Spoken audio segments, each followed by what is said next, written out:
Welcome, friends, to the latest, of course it's the latest because it's the one we're doing now, edition of the Read.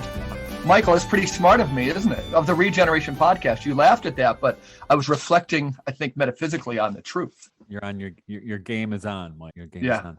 Thanks. So, what's new with you?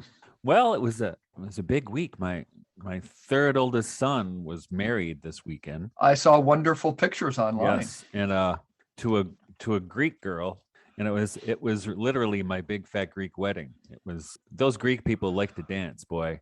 I bet. And at the reception, I mean, and they don't believe in 3-minute pop songs either. Those Greek dances go on for 45 minutes. So that was fun. It was, well, we were exhausted too, because then we had to come home, and we got home at 2 a.m. or something, and then we had to get up at 7:30 to milk the cow. Yeah. No rest. Wow. And it's fall here in Michigan, and so it's really, the rhythm on the farm really changes immediately. So I bet. Our CSA ended yesterday. What was the last? What did it include? You presumably have a box. Yeah. It included winter squash, onions, arugula, celery, the remnants of the peppers. Okay. There's something else in there too, but so it's over. But then we took our lambs to the butcher earlier this week, and wow, it's all going down. It's kind of sad. It really changes. And now we have to start moving our firewood around. So I have to put it I have to take the porch swing down, put the firewood on the porch, go out to the woods and cut more firewood. So it's busy. I had a friend. Different rhythm. Yeah, I had a friend share with me. I've read.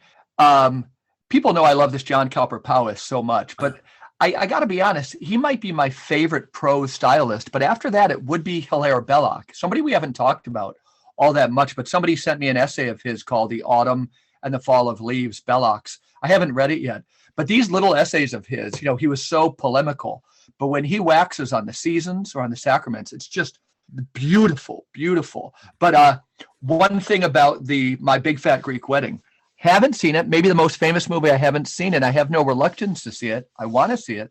But being in campus ministry, students know a few things about me. But one is, and we'll have to do a show on this, Michael, I have a total fascination with hydrogen peroxide.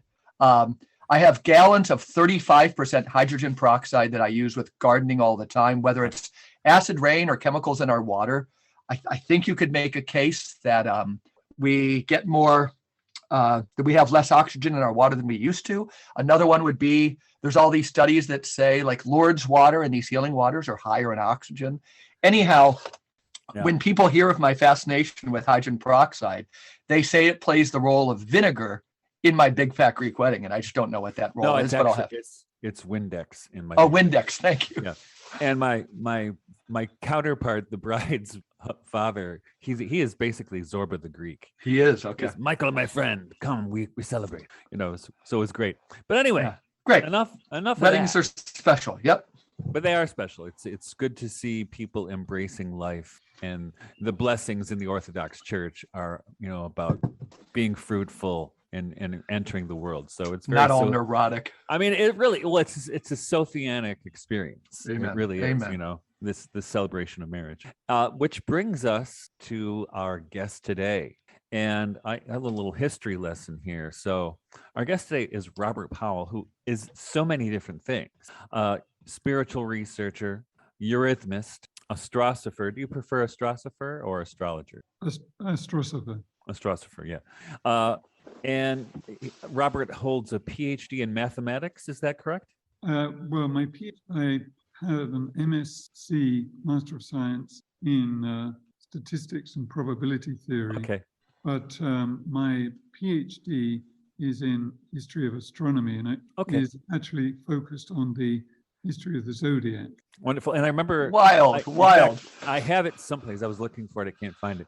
You had a really small, almost magazine formatted booklet on that years and years ago, because that's part of the history lesson. And Robert is the author of many books, among them the Sophia Teachings and is it 3 volumes or 4 volumes of Christian Hermetic Astrology, which I also have someplace in the house, but I can't find it.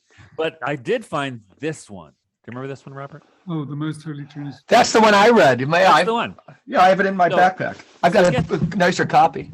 So this is, well, get this. So I bought this right after it came out in, I think, 1990, right? And I was so taken with it because, you know, in the book, Robert endorses. This is my copy. No, it's a different book, right? Most Holy Trinosophia. Actually, it's the expanded, revised Yeah. edition. That This is very short, Mike. See, it's okay. It's three lectures. And this is the first place I saw the Our Mother prayer from Valentin Tomberg. First place I encountered that. Ditto. And I was so taken with this, with the discussion of kind of Rosicrucian stream and the Rosary. And I don't know how I got the phone number, but I called up I don't know if it was Golden Stone Press or where it was, but I think I talked to Karen River. Would she have been connected with? Not really. No, she and I founded the Sophia Foundation. Right. And if you had called Golden Stone Press, you would have spoken with Susan or Robert Karp. It was a woman I talked to, and I told her how much I loved the book. And I don't know how. Now, this is interesting. I don't know how, but I somehow got Robert's phone number when you were living in Germany. It's called stalking, Michael, and it's a thing. Yeah. And this is before the internet where you could actually stalk people with foreign. And I talked to Robert, and this has got to be 25 years ago at least. And Robert put me in contact. Now, Robert is also, I should have mentioned, probably needs no introduction, the translator of Meditations on the Tarot by Valentin Tomberg, which we'll talk about today. And Robert put me in touch with James Morganti, who co-translated, was called Lazarus. Sometimes it's called Lazarus Come Forth. Sometimes it's called Covenant of the Heart. Also by Valentin Tomberg. And James and I became friends. And I know that I must have talked to Robert 26 years ago even, because when I talked to James, he was on his way from Massachusetts, where he lived, to the West Coast. And he stopped at my house in Michigan on the way. And he brought me this beautiful blanket that he got from a Camp Hill for my daughter, who was then an infant. And actually, my daughter now uses that for her baby. So it's a long time. But I know that's how I know how long ago it was, because otherwise I'm really horrible at remembering when what happened. But I know it was before my daughter was, or right around the time. So, and as I told last week on our show, my introduction to Robert, as with a lot of people, I think, was through the translation of Meditations on the Tarot in the Amity House edition, which I bought in 1985 when it came out, right? And which you can see. I mean, if you look through it, I colored all. I have all kinds of. I colored the images for the tarot myself. So I've had this by my side for a long time.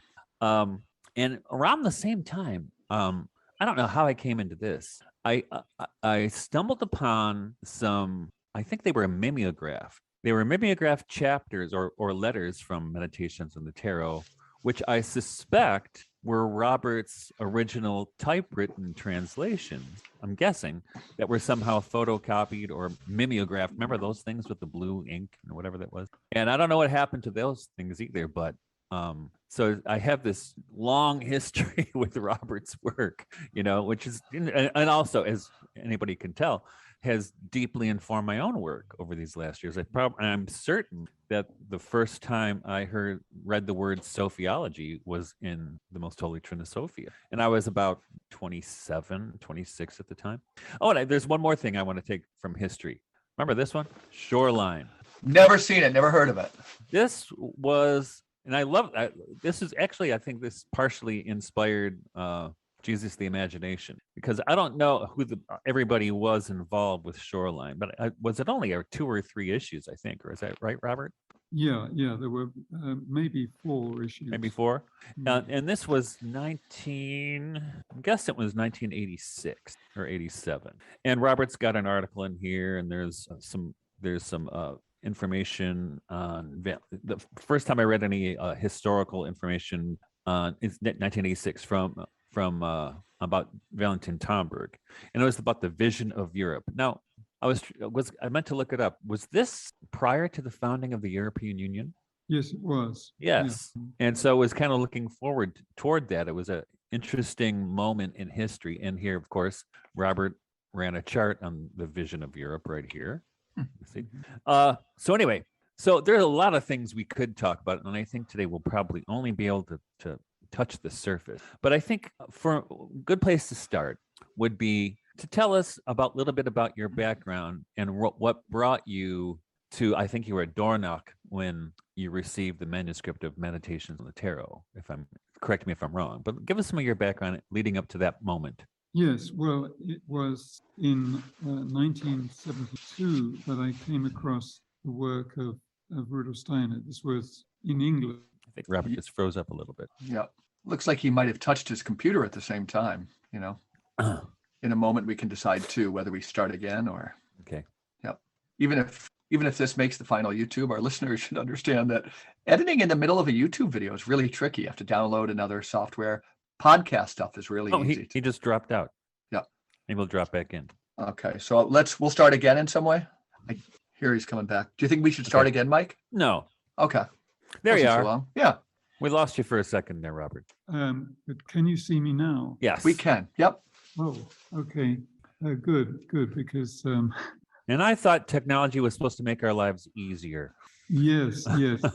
Well, I'm sorry about that. So 1972 was my encounter with the work of Rudolf Steiner. And when I, up until that point in time, I was a lecturer in mathematics at what is now Brighton University in the south of England. But at that time, it was called Brighton Polytechnic. I was teaching students of computer science about statistics, probability theory, and that kind of thing. And this was complete expansion of my consciousness coming across the work of Rudolf Steiner, who covers so much, as you know.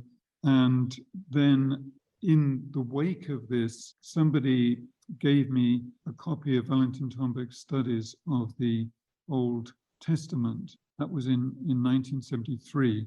And as I subsequently learnt, he had just transitioned. He had died in late February of 1973.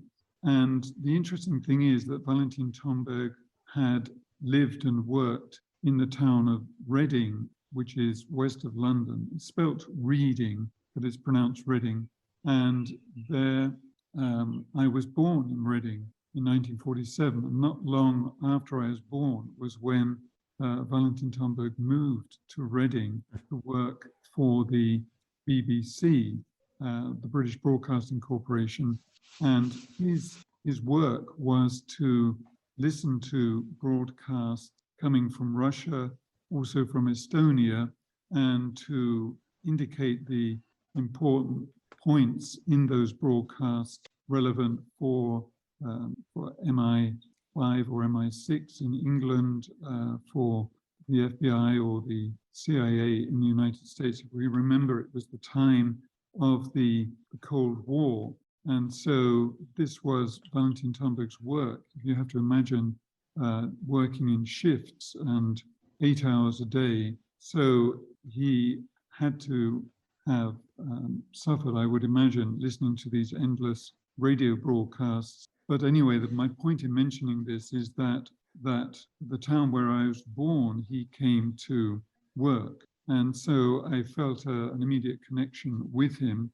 And when I was reading these studies of the Old Testament that he had written, one of his early works, which he began in 1933, he was born in the year 1900. When I was reading this, I felt a connection with him, and I realized this being who wrote this is what you would call in spiritual language a master. That is, you can have communication with him. And this stayed with me, this sense of connection, until the present day. And however, when I asked followers of Rudolf Steiner in England, anthroposophists, when I asked them about Valentin Tomberg, there was generally the response was, well, we don't talk about him. Yeah. Things haven't changed much. In 50 Prodigal years. son. Yeah. Right, yes. And then, as I subsequently learned, it was because of his joining the Catholic Church. And for me, that was not a problem. I wasn't Catholic. I did subsequently join the church when I was working on translating the book Meditations on the Tarot, which I was working on in Dornach, Switzerland. So can you still see me? Yes. Yeah, absolutely. Okay. So I'll just continue then. So for me, it was really the central question was, how did Valentin Tomberg make this transition from being an anthroposophist working with the work of Rudolf Steiner to joining the Catholic Church? And the more I lived with this, the more things opened up for me that really he was guided into the Catholic Church in order to open up this stream of esotericism also for Catholics. In other words, it was like a sacrifice on his part, in a way, to leave his circle who appreciated him and to enter into the Catholic Church and to bring a new impulse there. And for those who don't know, I'm just going to hold up now this photo from a German Catholic publication. And here you can see Pope John it up a Paul. little. A little higher, Robert. Okay. There you go. Yep. You can see Pope John Paul II, and on his desk in front of him, those two yellow volumes are the German translation of Meditation Tarot. So whether or not Pope John Paul II read the book, I don't know. And we can't ask him now, but at any rate, this indicates that this book made its way to the highest level in the Catholic Church. So anyway, it's obviously it's the content of the book that is important. And I noticed with James Wetmore's new edition in the hardback edition of Meditations on the Tarot, is that visible? Yeah. Yeah. Yep. Which came out in 2019. As you mentioned, Michael, the first edition in English translation came out in 1985, and James or Jim Wetmore was keen on bringing out a new edition, which is actually quite a wonderful edition. It's very well done. And on the back cover, he has a quote from you, Michael. I'll just read this out. I have kept my copy of Meditations on the Tarot within arm's reach for over 30 years, and it has been a constant source of spiritual renewal and companionship. So that is a very wonderful endorsement of this book, and there are many other wonderful endorsements on the back cover. So this is a book. In my travels, I've given workshops in many different countries around the world.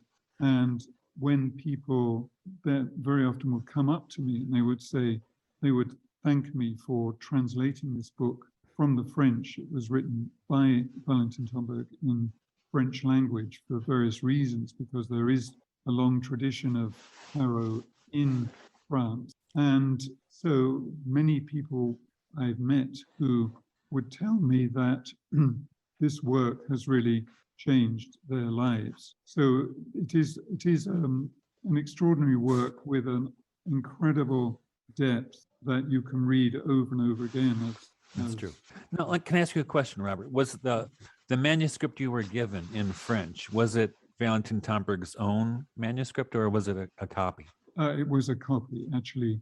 So I want to come back now to the original question, Michael, that how did I come into connection with Meditations on the Tarot? As I mentioned, I was trying to find out in England more about Valentin Tomberg, and that was based on his studies of the Bible, which were published in collected version as this book, Christ and Sophia, which is wonderful to have this collection of these early biblical studies of Valentin Tomberg, of course, written in a very different style, because at that time he was still working out of Rudolf Steiner's anthroposophy.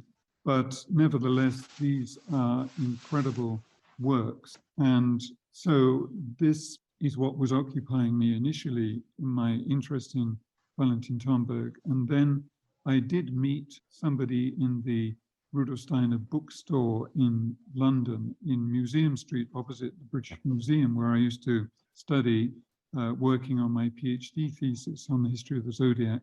And the woman said, "Oh, there's a woman who comes here regularly, or infrequently actually, but regular intervals of time, and she knows Valentin. She knew Valentin Tomberg." And so she put me in touch with this woman living in Amsterdam, Eva Cliteur, and Eva Cliteur invited me to Amsterdam to meet her. And that was then a very interesting meeting. It was just about 3 days meeting. And on the second day, she brought out the manuscript of Meditations on the Tarot. And she said, "This is for you to translate into English. You are the one to translate this into English." Wow. So at that point in time, I was just on my way to Dornach in Switzerland, Rudolf Steiner's center there, the Goetheanum, to study eurythmy. And so I had this extra task given to me to translate Meditations on the Something you Tarot. can whip off in a Tuesday afternoon, maybe, right? Yeah. And that actually was a work, this was 1978 when I received the manuscript, and I studied eurythmy for 4 years, and so 1978 to 1982. And during my lunch break, I was translating Meditations on the Tarot. Wild story. Wild story. And it was during that time that I was inspired through translating this work to join the Catholic Church. And I felt immediately the immensity of what is living in the Catholic Church in terms of tradition and the broadness of scope. And it was a remarkable sense of connecting with this great stream, going back to Christ and disciples. And I've not regretted it at all, although as probably you also wonder about certain developments within the Catholic Church in more recent years, which came after the time when Valentin Tomberg was writing this great and work. he already saw that happening as he writes in Lazarus Come Forth, right? Yes. Well, Lazarus Come Forth was written, of course, after Meditations on the Tarot.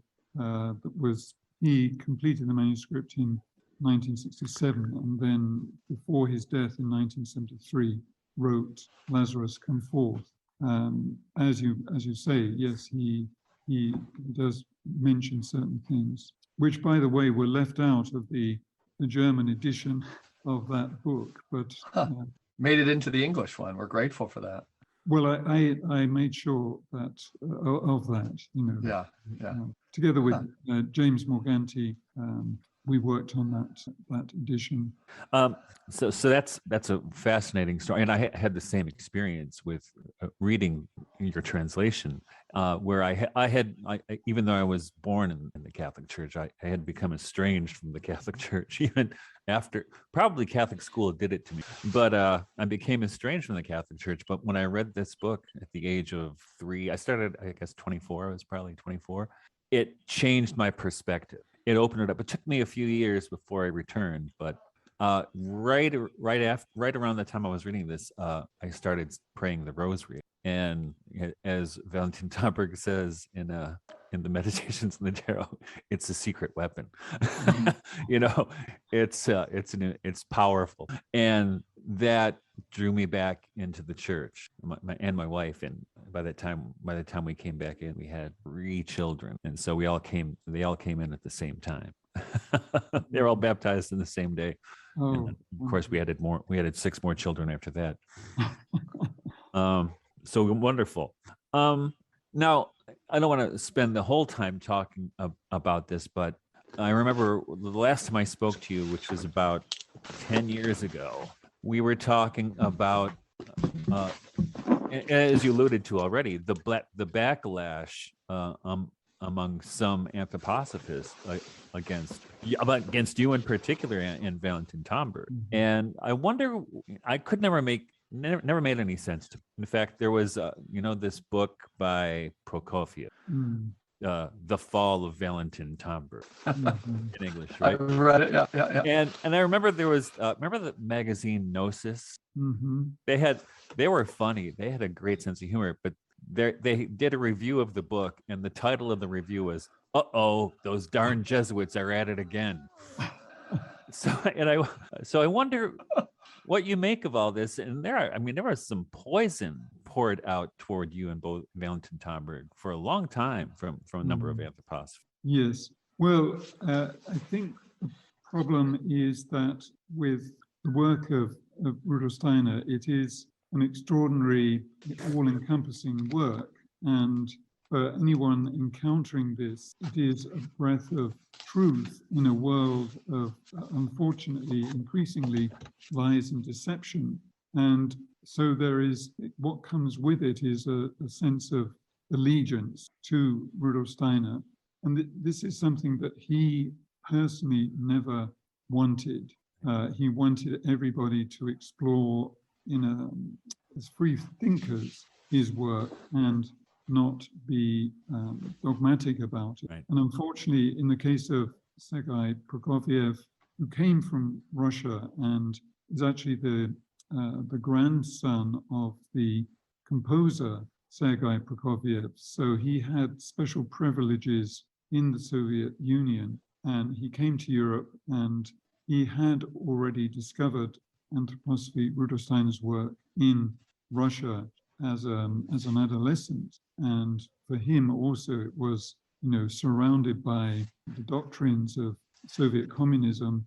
It was an incredible breakthrough and release to a much larger perspective of life and spirituality. And so he unfortunately became very dogmatic about anthroposophy.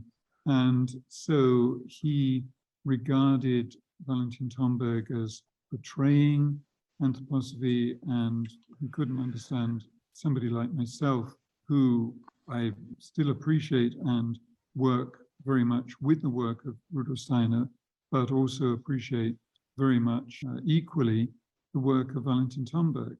And for me personally, there is no discrepancy.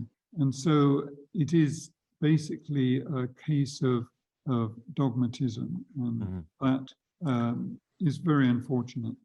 Certainly not what Rudolf Steiner had intended. And I also detected a very strong bias against Catholicism that's kind of resides in Russian Orthodoxy too. There's a kind of prejudice against Catholicism without knowing anything about it. Yes. Well, and of course, it's interesting considering Rudolf Steiner himself. He, on occasions, did speak not very positively about the Catholic Church, but on other occasions, he said some very positive things. Mm-hmm. And he himself was born into a Catholic family, and he was an altar boy, and he expresses in his autobiography his appreciation of what he was able to take in there from the sacramental context. And he never left the Catholic Church. So this is something very interesting. Yeah, and I someplace, I can't remember where it was exactly, he even Set tells his followers that, had things not worked out like they did, he would have ended up as a Cistercian priest. Exactly. So, Yes. so Yeah. that's not necessarily a disavowal, is it? Right. So that's all pretty fascinating stuff. And Let me ask a question, Yeah. which would be, and again, and I think we'll weave around, just talking for a little bit. You're like a number of our guests, Robert, where I already think, 5 or 6 episodes wouldn't begin to touch it. But this is going to be less about Tomberg and more about you, even astrology and Tomberg. And it's the notion that, I'd have to go back. So I've read Christ and Sophia. I've read Lazarus Come Forth, and Meditations many times. Where would Tomberg, in your opinion, want us today? And then Robert Powell, would you agree with that? So I guess I'm asking from this, that with astrology, I mentioned at the beginning of the show, you have one of my great literary heroes is John Cowper Powys. Last episode, we had a gentleman on. It was the first time, somebody who was reading him. But if you don't mind, because it brings together astrology a little bit, I might quote from part of Powys here, but we're at a time where it seems like there's a massive ending going on, right? If we looked at Spengler, we're looking at the decline of the Western civilization. And from the age of Pisces to whenever different people, and you might share with us, to the age of Aquarius, Powys wondered, and it was kind of beautiful language, and I'll share a little bit of it. With an instrument of torture as its symbol, this aeon of Pisces implied a preoccupation with pain and pity for pain, with sin and redemption from sin, with desperate, keyword, individual struggles to attain sanctity, and with desperate individual struggles to defeat sanctity by the aid of devilry.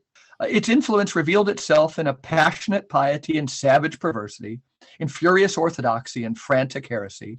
It revealed further itself in the basic assumption that all of Christendom was one devoted human community whose abiding place was in eternity, so it's otherworldliness, a community dwelling forever under the love and under the wrath of an omnipresent God who had his spiritual representative upon earth, embodying his absolute authority, while he also had an earthly representative upon a lower and more secular level, who, though in a somewhat vague and shadowy sense, inherited the mundane aspect of the Pax Romana under the title of the Holy Roman Empire. Or we're seeing with the death of Queen Elizabeth recently, this fascination that remains with a queen.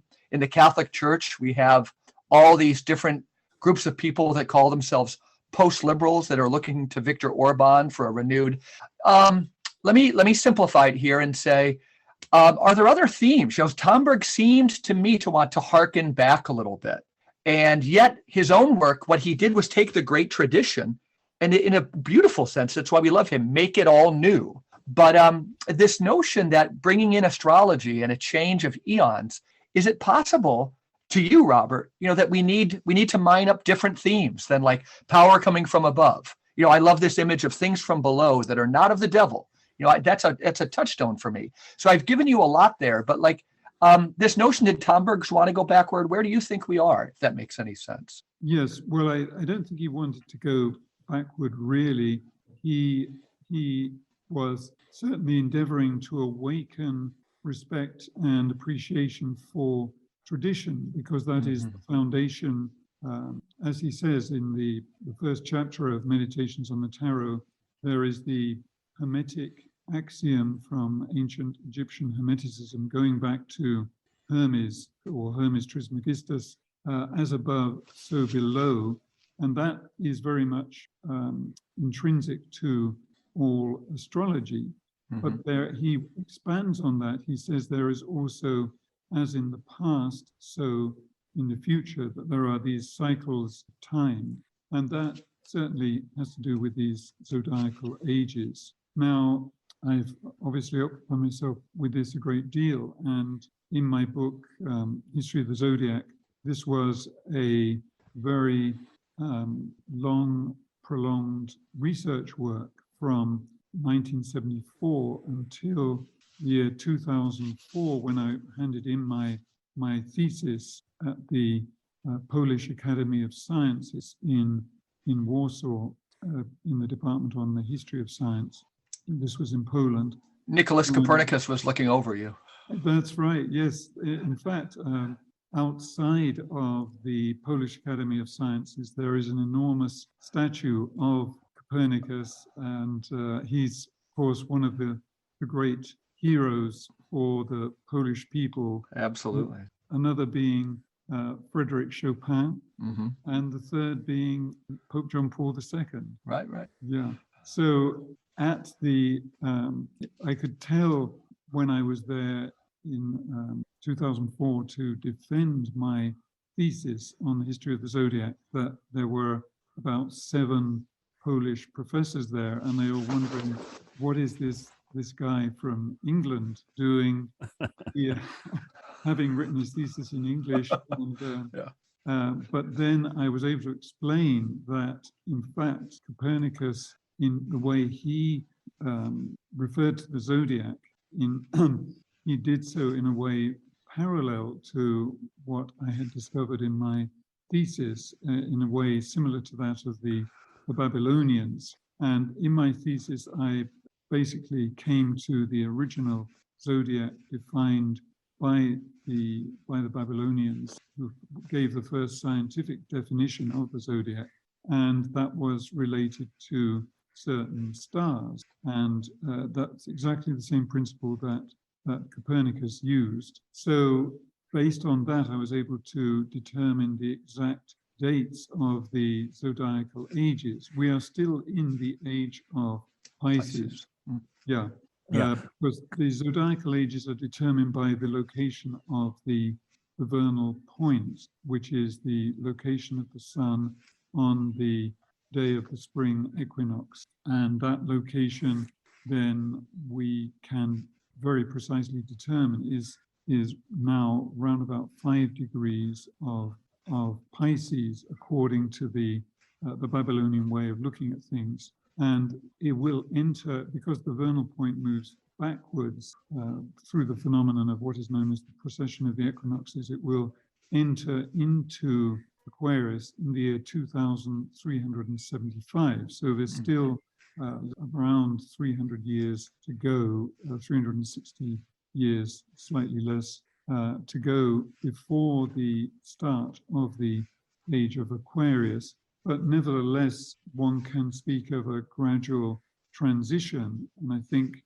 what we've witnessed in the 1960s, 70s, and so on, with this, the birth of the New Age movement is responding on the part of human beings to this call of the approach of Aquarius. So, yeah. And just to clarify for our audience, that what you're talking about is what we call the sidereal astrology rather than tropical, right? Exactly. Right. So yes. it's different. It's more scientific in a way, right? Well, it is the original. It's where things actually are.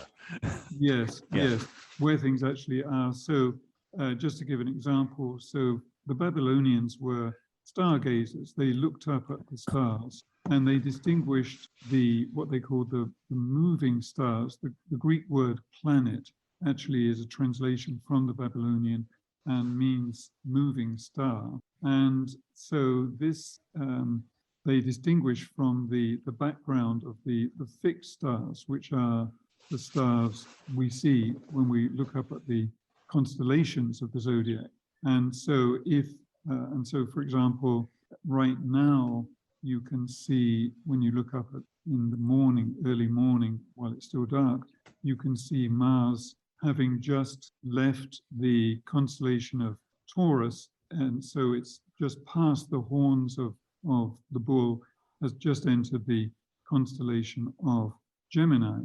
And a few weeks ago, Mars was in conjunction with the star Aldebaran, which is the brightest star in the constellation of Taurus, is the central star, which we refer to as the bull's eye.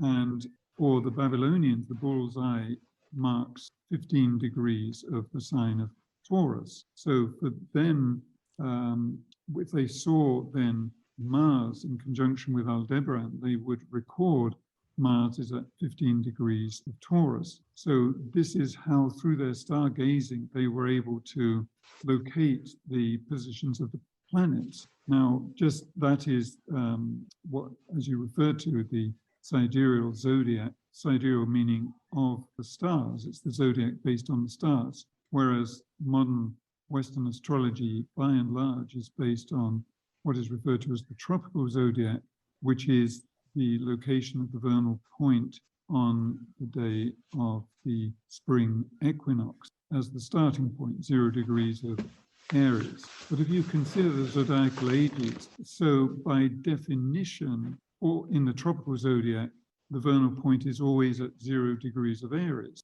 But in the sidereal zodiac, the vernal point moves. And so if we go back in time to, let's say, the time of the building of the Great Pyramid in Egypt, around 2,500 years before Christ, at that time, one would have said the vernal point is in Taurus. And then round about the time of the birth of Abraham, shortly after the year 2000 before Christ, that was when the vernal point entered Aries. And as we know, Abraham effectively introduced the age of the ram with the slaying of the ram in place of his son Isaac. Thank goodness.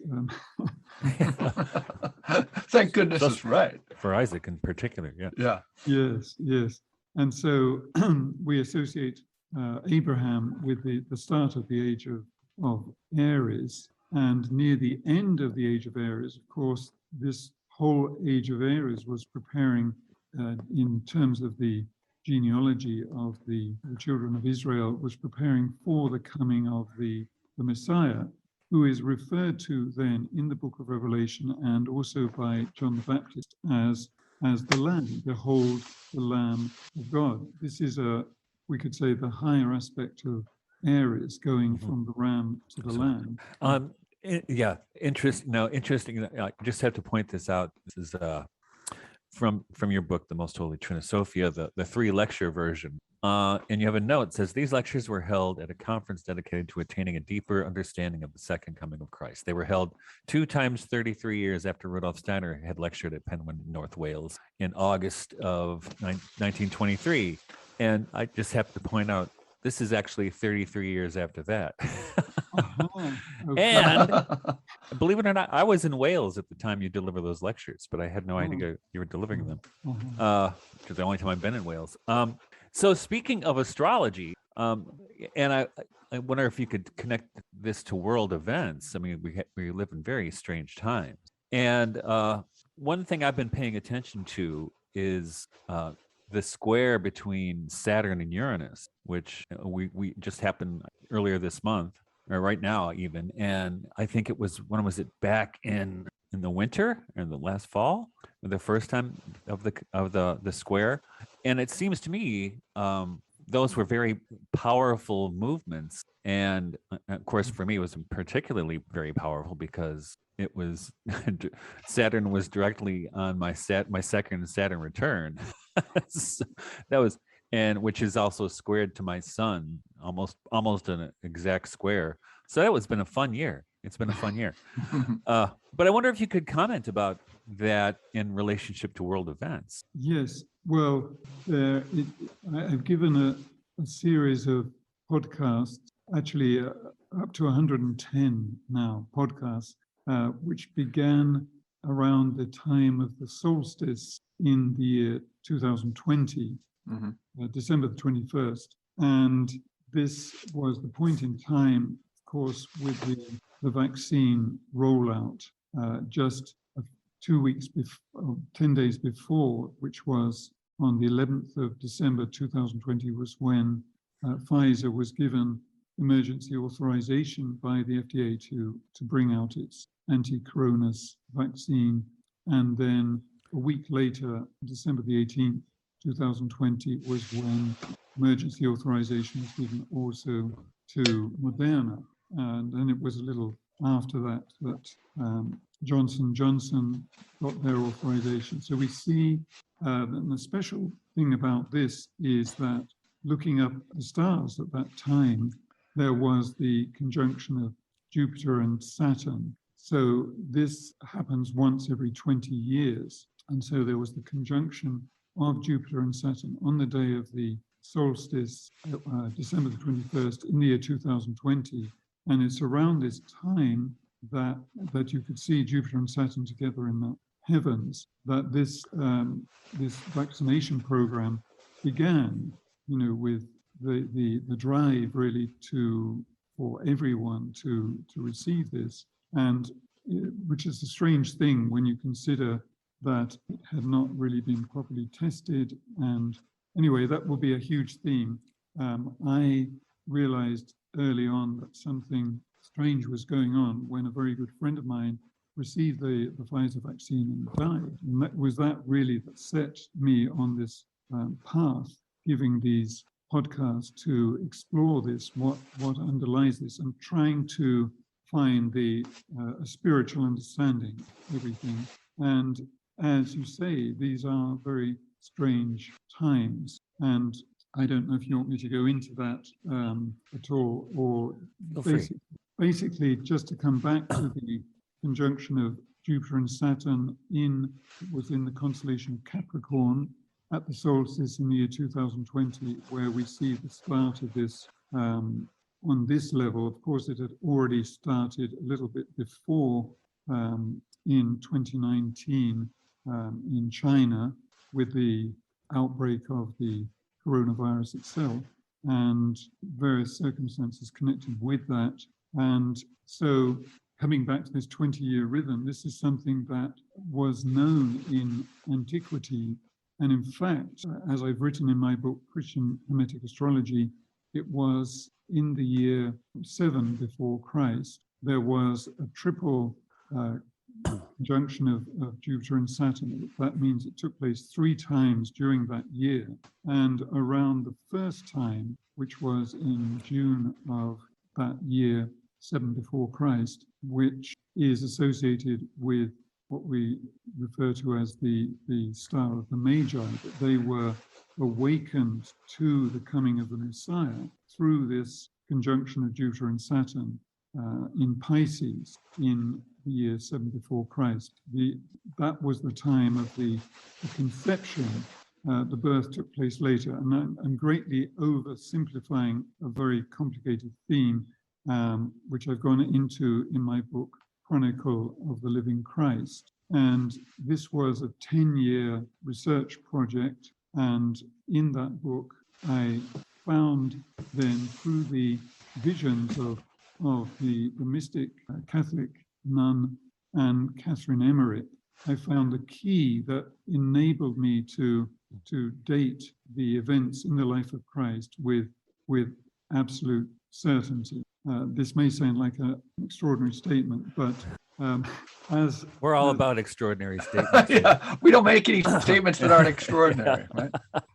As I had been a teacher of statistics and probability theory, and so when I was studying the work of Anne Catherine Emmerich, which has been republished actually in the year 2015 by Angelico Press in a wonderful edition by my friend Jim Wetmore. And in this 3-volume edition, he takes my dating of the life of Christ as the basis for his presentation of the visions of Anne Catherine Emmerich. So this was a great honor for me then to have this recognition of my work. So if I can just say briefly, I regard the visions of Anne Catherine Emmerich as extraordinary and as by and large true. I don't know if you're both familiar with the visions. Yeah, I am. Yeah. So this, when these visions were published first, the German poet Clemens Brentano worked on ordering them. He was the one who was so impressed when he met Anne Catherine Emmerich for the first time, was so impacted by her purity, her essence, that he decided to stay and to write down. Never heard that. Wild. No, that's true. No. Yeah. And he was, correct me if I'm wrong, he was the uncle of Franz Brentano, who was one of the teachers of Rudolf Steiner. That's correct. Yes. I guess I was thinking it was Franz Brentano when Robert said it, but still fascinating. Yeah. Thanks for clarifying that. Clemens Michael. Brentano was a German romantic poet. Yeah. Oh, okay. Yeah. Yeah. And he lived in Berlin, and it was at that time, it spread like wildfire in Europe that there was this woman who'd received the stigmata, the wounds of Christ. And so Clemens Brentano came from Berlin to this little village where Anne Catherine Emmerich, she was bedridden at that time. At the age of 38, she had received the stigmata. And Brentano realized this is so extraordinary that she's living in constant visions of the life of Christ. So he decided to stay and to record the visions. And thank goodness he did that. And then when I was reading the visions, she describes everything with such precision. Yeah. And she would say things like, it was the start of the Sabbath. So one would know it's Friday evening, start of the Sabbath. And it was the 15th day of the month of Tishri. So she was giving, because of course at that time of Jesus Christ, they used the Hebrew calendar, not the Roman calendar. And so I was having all of these indications given by Anne Catherine Emmerich in the Hebrew calendar. And because of my background, mathematics again comes back. Yeah. Yeah, I was able to identify them perfectly when this must have been historically this period of time, and then, so for example, if I were to ask you what day of the week was the 26th of Elul in the year 29 AD, what would you say? Definitely thinking it's Wednesday. Wrong. No idea. Wrong. You got to go out strong when you have no idea. I always tell my kids, just assert yourself strongly. Yeah. It was a Friday, and it was the day of the baptism in the River Jordan, according to Anne Catherine Emmerich. Huh. Now you had a 1 in 7 chance of being Right. Yeah. Now imagine in the case of Anne Catherine Emmerich, 12 times in a row, and the probability of that. Well, I worked it all out. I follow you. Yep. Probability of it being correct, the Jewish date with the day of the week is 1 in 435 billion. Wow. So Impressive. Yeah, That's very fascinating work, Robert. Yeah, I'm following, and I think our listeners are, because you made it clear exactly what you did. Yeah. right. So to translate that 1 in 435 billion into something that one can understand, so that means that Anne Catherine Emmerich's accuracy, you could say that the probability is 99. The probability that she's right is 99.00000000097. In other words, I didn't say it quite correctly. It's 99 point that. In other words, that there's hardly any difference from 100%. Yeah. Right.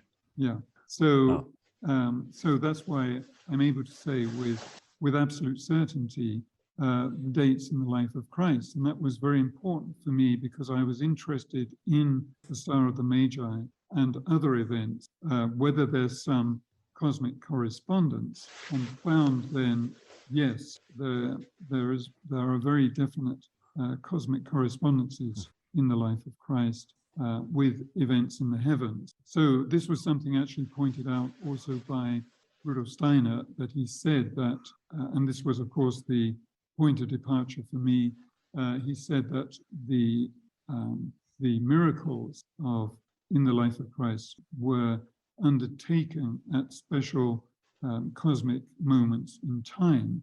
And so, for example, when we take the greatest miracle, the raising of Lazarus, and this, I was able to identify then the date of that event. It was early on the morning of Saturday, the 20th of July in the year 32 AD, and that was the date of the new moon in Leo. So the sun and the moon were very close together in Yeah. conjunction, together with the star Regulus in Leo.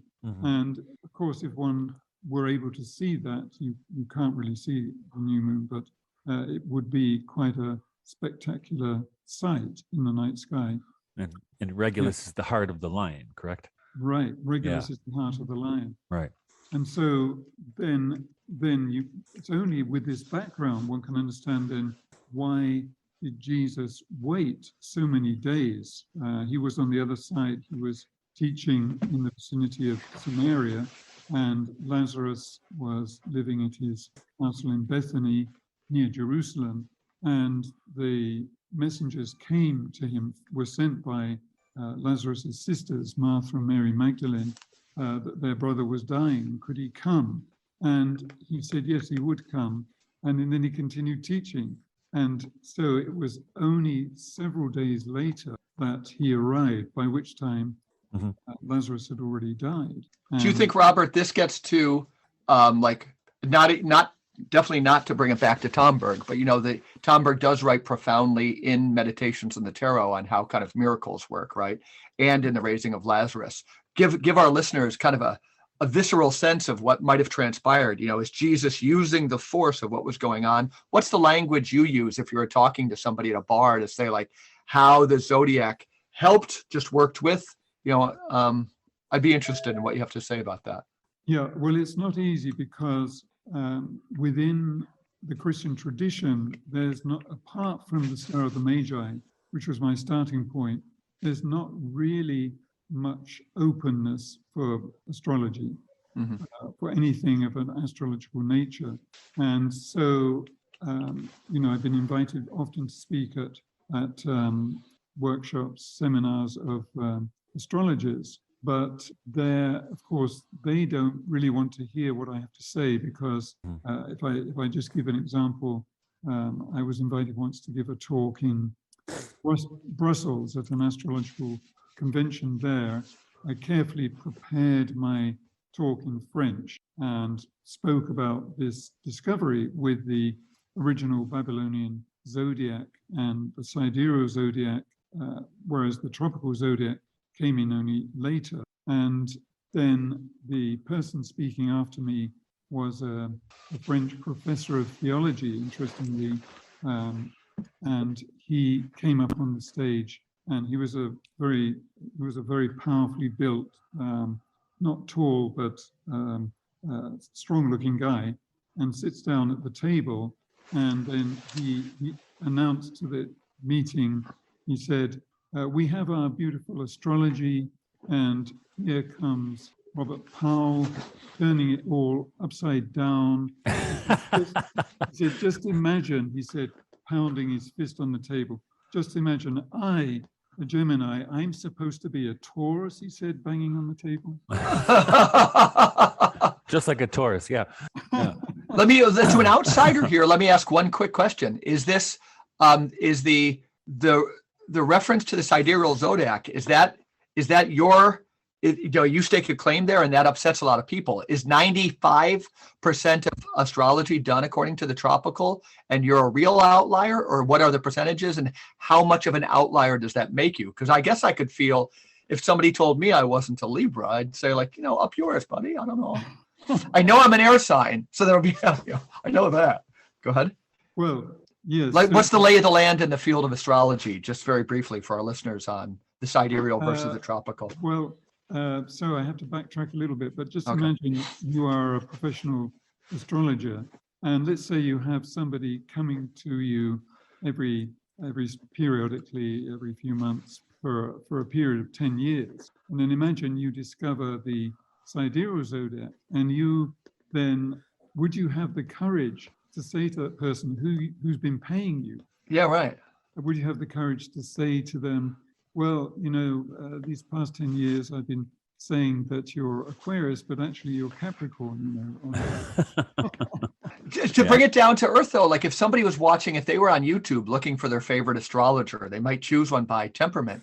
But would you say, like, make sure the person is using the sidereal? Is it on an ingredient list of, I guess I'm asking as an outsider, I'm still wondering. Yes, I would say that. Okay. That So just to say, the tropical zodiac really came about in this way. It's helpful to know this. Mhm. So there was the great Greek astronomer Ptolemy, who lived in Alexandria, which was a kind of melting pot for the Babylonian star wisdom, the Egyptian star wisdom, and what the Greeks had worked out. And so it was there really this melting pot of astrology. And Ptolemy was an astronomer. He wasn't, he didn't cast horoscopes or anything like that, but he was interested, and he collected together everything that the astrologers had to say about astrology in his book called the Tetrabiblos, or the Four Books. And in that work, he writes, and he was writing this round about the year 150 after Christ. And he writes that the vernal point is the starting point of the sign of Aries. Now, nobody really took much notice of that. The other Greek astrologers were familiar with the Babylonian tradition. But when Ptolemy's book was then translated into Arabic, it became, as it were, the Bible of astrology for the Arabian astrologers. And there they didn't realize there was another zodiac, the Babylonian sidereal zodiac, prior to that. And so they just assumed that the vernal point, being at 0 degrees of Aries, is something that is fixed for all time. And so that's how it was through the Arabian astrologers that gave birth to tropical astrology. We have to remember that for the Christian emperors from time of Constantine onwards, they were allergic to anything pagan. So astrology faded out pretty much in the Christian world by around about 600 years after Christ. And it was then reintroduced from the middle of the 12th century onwards by translations from the Arabic. So that's how the tropical astrology came into the West. But this is coming back now to answer your question. This did not impact astrology in ancient India. So in India, they received the sidereal zodiac was transmitted from Alexandria to India and was taken over by the Hindu astrologers. And so that is the one region of the world actually where you still find sidereal astrology. And there was a few years around the time COVID broke out, you probably knew about this, Robert. There was this young Indian boy, maybe 14 years old, astrologer who made some pretty accurate predictions about the coming of the virus and so forth. Did you catch that, Robert? Did you see that? I didn't actually. I'll see if I can find it and I'll send it to you. But my question now, going back, what about right now? Yes. What about what's going on right now? And what do you see the world not only related to astrology, but what are we in the middle of right now? Right. Well, this is really a very profound question. And so to answer it, I have to give a little bit of background of humanity's history from a spiritual perspective or biblical perspective. So in the Bible is described the temptation in the wilderness, the temptation in the Garden of Eden, and how the serpent tempts Adam and Eve. We could say that if we go back in time, this was several thousand years, of course, before the coming of Christ, that this describes the fall from paradise through Lucifer. So the serpent is a picture for Lucifer. Lucifer means, of course, light bearer. And Lucifer was allowed to intervene in humanity. Humanity, we could say, was pure at that point in time. If we think of the babe or the infant, is pure. Mm-hmm. But this was allowed in order to prompt human beings to incarnate into a physical body upon the earth. Because at that time in paradise, we were together with, we were in a state of oneness with the world. And there was no such thing as having to gather food or there was no such thing as pain or suffering, no such thing as death.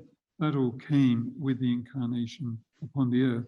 And so that is just the background we need. That was the event of the fall, which was occasioned by Lucifer's intervention to bring us into this fall from paradise upon the earth. And that began then the process of human beings attaining individuality. You know, we had to be separated from the mother, as it were, the mother of existence, in order to, as every mother of a child knows, her child must eventually become independent and go out into the world. Not as many as you think, Robert. Just Rapunzel locked in a tower seems to define so many young people nowadays. Go ahead, though. It was just a social commentary. Yeah. So one of the remarkable discoveries or achievements of Steiner was to his discovery that there's not just this being of Lucifer who is bringing the false light to tempt human beings, but he uses the ancient Persian tradition. He talks about Ahriman. In the Judeo-Christian tradition, we would say Satan or the Prince of Darkness. And so this is a being separate from Lucifer. And just to be able to hold that in an image, this is something that Valentin Tomberg speaks about in his early studies, that when we look at the crucifixion of Christ on the cross, on one side of him, there is the good criminal, as it were, and on the other side, there is the evil criminal who's mocking him, saying things like, if you are the Messiah, come down from the cross and help us as well. Whereas the good criminal recognizes Jesus Christ had done nothing wrong, is innocent. And so he says to him, you know, Lord, remember me when you come into your kingdom. And Jesus responds to him, today you shall be in paradise. Today you shall be with me in paradise. And this is a statement which, according to Valentin Tomberg, signifies the beginning of the redemption of Lucifer, that Lucifer realized, as he was the one who had occasioned the fall, that he effectively should have been the one to be crucified on the cross and not Christ. Whereas the other criminal who was effectively mocking and cursing Christ is representing the other instrument of evil, the Prince of Darkness, and that is the being who Rudolf Steiner refers to as Ahriman from the ancient Persian tradition. And Ahriman is the one who is also keen to take over humanity. But whereas Lucifer is associated with wisdom, the light, even if it's the false light, Ahriman is associated with power. And so what we are experiencing now, and this is why I referred to the conjunction of Jupiter and Saturn at the time of the solstice in the year 2020, that this was the cosmic sign of his intervention to intervene into the human life organism. And his instrument for this intervention is the vaccination. So that is only really against this background that what one can understand, it's the second fall. There was the Luciferic fall a long time ago, and now there is beginning, what we are witnessing is the Ahrimanic fall, which is taking human beings away from their true calling, which is to evolve towards what in the book of Revelation is called the heavenly Jerusalem eventually.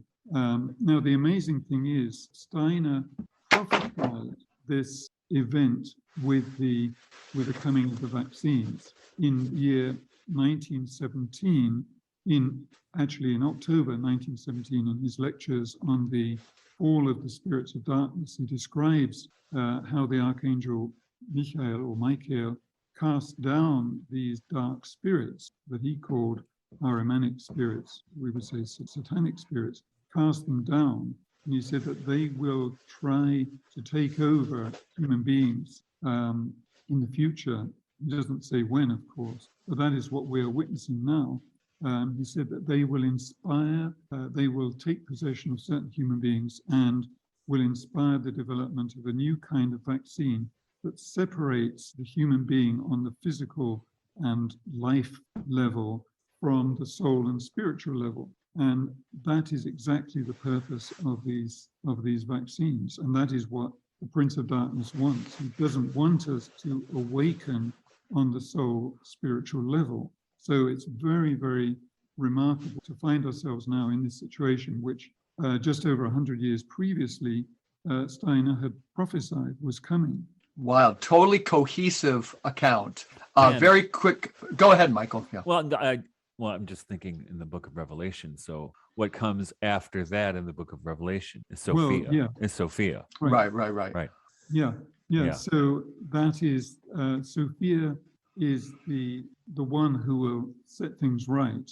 But we have to obviously turn to Sophia, who is referred to in the Book of Revelation as the bride of the Lamb. And so this is where, I find Daniel Andreev's description so extraordinary. Daniel Describe he was this Russian polymathic genius, also served time, almost like a Solzhenitsyn, was kind of dictated or received a book called The Rose of the World. And it's fascinating. I have the Lindisfarne version that's kind of probably too concise, and I haven't even finished that. There's a whole taxonomy that makes Steiner reading, like reading a children's literature. Do you agree, Michael? I mean, this stuff is dense, and I like this. Yeah. Well, it's learning a new language. Daniel Andreev. I just wanted to give a quick little for our listeners, a little piece on him. Well, yeah, that's very good. Daniel Andreev. He was a poet and a visionary, and he had the misfortune to live a time of Stalin. And of course, being a poet and a visionary wasn't really approved of, so he was arrested. I can still say poets aren't really approved of now either. I know, you're telling me, man. Yeah. So let me, for listeners too, when I say a cohesive account, I better yet poetic. But if Jesus Christ came, I'm kind of playing an outsider. I understand a lot of this. Lucifer was an angel of light, but it's had a part of like the fall with it. But then Jesus is the light of the world. When we have Ahriman, the Prince of Darkness, to our listeners, because the theme that are the people who write to us, those people who are grateful for the show, they know this Sophia is kind of central to who we are. How can people start to see the good in the darkness? Like Sophia, give us an image of like how she comes. Is it light or darkness? And if it's darkness, how can we train ourselves to say, good things can come from darkness? As you heard me say earlier, I define maybe the American calling in Catholicism. The uniquely American one is maybe the European one. If it's become too decadent, could be singing its swan song. Is this genius of finding those things are below, but not of the devil, which is another way of saying those things that are from the darkness, but not of the devil. Does any of that connect, or how would you kind of give people a shorthand for this, Robert? Yeah. Well, coming back to Daniel Andreev, his whole book, Rose of the World, the rose is a symbol, we could say we find it already with Dante. He talks about the white rose, which is the image he uses for Sophia in the heights. And this, what Daniel Andreev is speaking of, is connecting on to vision of Dante in the Divine Comedy, that this Rose of the World is descending, coming down. And just as we speak of the incarnation of Christ, we can also speak of the coming incarnation of Divine Sophia, the bride of the Lamb, and that she will set right, just as Christ came. This is the most succinct way I can express this. Just as Christ or the Messiah came to overcome the consequences of fall, so Sophia's coming is to overcome the consequences of the second fall occasioned by the Prince of Darkness, who is, really entrapping people in lies, illusion, and technology. Technology, yeah. Yeah. Mm-hmm. If you understand what the underlying goal is of the vaccination, is to basically take us in the direction of transhumanism. Yeah, Absolutely. absolutely. Now, interesting you say that, Robert, because in my correspondence with James Morganti 20-some years ago, I asked him, we're talking about the red rose cross, and I said, I think there's a white rose cross, and I think it has to do with Sophia. And he sent me this. And what is that? I see the image. Yeah. Do you know this is the Lady of All Nations? Yeah, right. Right. Amsterdam. Yeah. And interestingly enough, what he sent me is not only that, but this is Thomas Schipflinger's 50th anniversary as a priesthood handout that they gave it. And Thomas Schipflinger, for those of you who don't know, is the priest who put together the book Sophia Maria that was published, that James translated. I think he got it from. I think you were the conduit for that, Robert. That's right. Many years ago. I knew Thomas Schipflinger. Yeah. He died on the 8th of August 2001. So he didn't live to experience 9/11. No. He died a month before. Yeah, and this was in May of 1997, his 50th anniversary to the priesthood. Yeah. And I have thought about this for years, this relationship between the red rose cross and the white rose cross, and Robert just described what it means.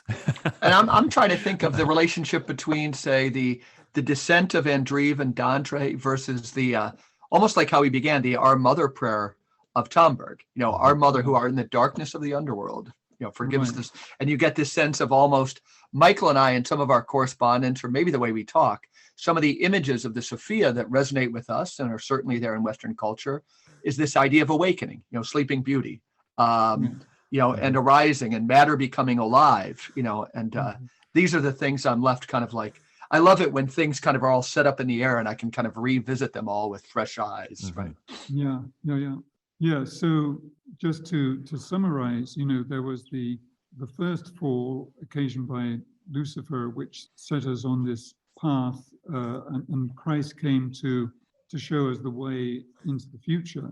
And now humanity is undergoing this second fall occasioned by Ahriman, the Prince of Darkness, whose instrument is vaccination, and whose goal is to genetically modify all human beings, because he's got no creative power of his own. Mm-hmm. But he sees himself as taking over, from what Christ's and Sophia's vision is for humanity, for the future. Yeah. And he wants to lead us in it's a kind of hijacking of human evolution. I get it. Yeah. It's the metaverse. You know what I mean? It really is. It's a completely false reality. And it's interesting, Robert, that it's coming up on 20 years ago that I published an academic article on the movie Blade Runner, which was a kind of warning about transhumanism, the approach of transhumanism. And I remember I would share these ideas about transhumanism with students 20 years ago, and they thought, Professor Martin, you're crazy. That stuff's never going to happen. You're just paranoid. And now, when I mention it to students, they get freaked out. They're like, it's happening right now, right? Isn't it? It's Professor Martin. Is it happening? It's happening. Isn't it funny to link? What are you going to do about it? Go ahead. Yeah. Well, and this is, I think what has drawn me deeper and deeper into Sophiology is precisely this, because Sophia is the antidote to that. Exactly. Yeah. Well, there's, I'm now living in southern Ecuador. That will be too much. That's a long story to go into how I came here from. I was grew up in England, then moved. I studied in Switzerland, studied eurythmy. Then I moved to Germany, where I lived for very many years. And now here, at my advanced age, I'm now in southern Ecuador. But there was, back in the, I believe it was the early 17th century, appearance of the Virgin Mary in Quito as Our Lady of Success. Have either of you heard of this? I didn't know of that. The title of Our Lady of Success. I know Quito was a site of an apparition. Interesting. Yeah, and there she makes prophecies about the future, where basically she describes in the 20th century, that the church will go through difficult times, but that she would always stand by the church, whatever happened. So I think it's a wonderful encouragement, and it helps them. Hopeful. Yeah, because I was extraordinarily, I'm sure you were too, disappointed to see the current Pope requiring the vaccine for all employees of the Vatican and even visitors for a while. Oh, yeah. I mean, that is terrible. I mean, it's words can't describe. Yeah, it's a betrayal. Betrayal, yeah. Was it a betrayal, or as he said, a sign of love? It's a betrayal. Trust me, yeah.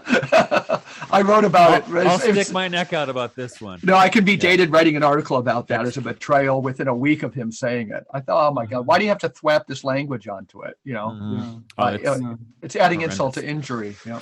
But anyway, we should probably wrap it up now. We've been going on for quite a while. Robert, before we depart, I mean, tell our listeners how they can look into your work and see what you're up to. Yes. Well, if anybody's interested in following up on these podcasts where I endeavor to come to an understanding of current events against a spiritual background, and the website to go to, you just have to type in Sophia, Sophia, Sophia School of Movement. And this is not my website, it's a website of a friend. Sophia School of Movement. Yeah, a friend. She is Catholic, and anybody who, well, there are my podcasts on that website. But then the primary website is the Sophia Foundation website, Sophia Sophia Foundation.org, and there this Sophia Foundation was founded together with Karen Rivers, and this is still very active particularly in the United States. It was really an endeavor to prepare the US for this coming of Sophia, which Daniel Andreev speaks of, is coming, and it will come. Can I ask one more factual question? And I meant to visit the Sophia Foundation website before this podcast. I was running a little bit late. I recall that there might have been for purchase on that, and I should have bought them. But am I right that Valentin Tomberg wrote commentaries on his Our Mother prayer? And have they ever been published before? Or is your place the only place to get them? Or am I way out to lunch on them? Well, no, he didn't exactly write commentaries on the Our Mother prayer. Okay. But I think what you might be thinking of, I made a series of 5 videos called the Shambhala path, because in the one commentary that I know of Valentin Tomberg on the Our Mother prayer, he refers to this event of the mother, the Earth Mother, who we were connected with in paradise, but descending down to the heart of the earth, and that her realm there is called Shambhala. So we're familiar with this name, of course, from Tibetan tradition, but it is actually golden realm, the golden realm of the Earth Mother in the heart of the earth. And it's from here where the Earth Mother streams out her life energy to all living beings. That interests me. Every plant is receiving it through their root system, right? And so this is in my series of 5 podcasts, 5 videos available from the Sophia Foundation. I go into all of this with exercises, how one can connect to this, because it's with the Our Mother prayer, it's an awakening of humanity. An awakening of humanity, Yeah, to the Earth Mother. I'm so glad I asked. I'll have to get those. And that's a word we use a lot on this podcast, awakening. Oh, yeah. We do. Yeah. Because that's the essence of Sophiology, is learning how to see and learning how to awake. You know, people talk about Sophia being asleep or in exile, and it's really we are the ones who are in exile. Yeah. Now, if I could finish with something, very short little quote from John chapter 14, verse 26. The Holy Spirit, whom the Father will send in my name, will teach you all things and remind you of everything that I have told you. I think this applies to meditations on the tarot, that if we ask ourselves the question, how is Christ going to send the Holy Spirit? There will be certain human beings who will be, as it were, messengers of Christ, who will bring the message of the Holy Spirit. And for me, this is what lives in this book, Meditations on the Tarot. It is the author has been sent to teach all things and remind us of everything that Christ taught us. Great. Thank you. Well, thank you so much, Robert. This has been a wonderful conversation. Well, Let's not make it so long next time. Yeah. I don't want to next wait time. another 10 years, right? Okay. Well, So thank great. you so much, Michael, and thank you, Mike, for Thanks. this. It's been wonderful, and We'll do it again. You'll send me the link when it's Absolutely. ready. Okay, great. Okay. Okay, well, many blessings. Thanks. Thank you. Many blessings. Blessings. God bless. Bye. Take care. See everybody on the Regeneration Podcast. See you next week.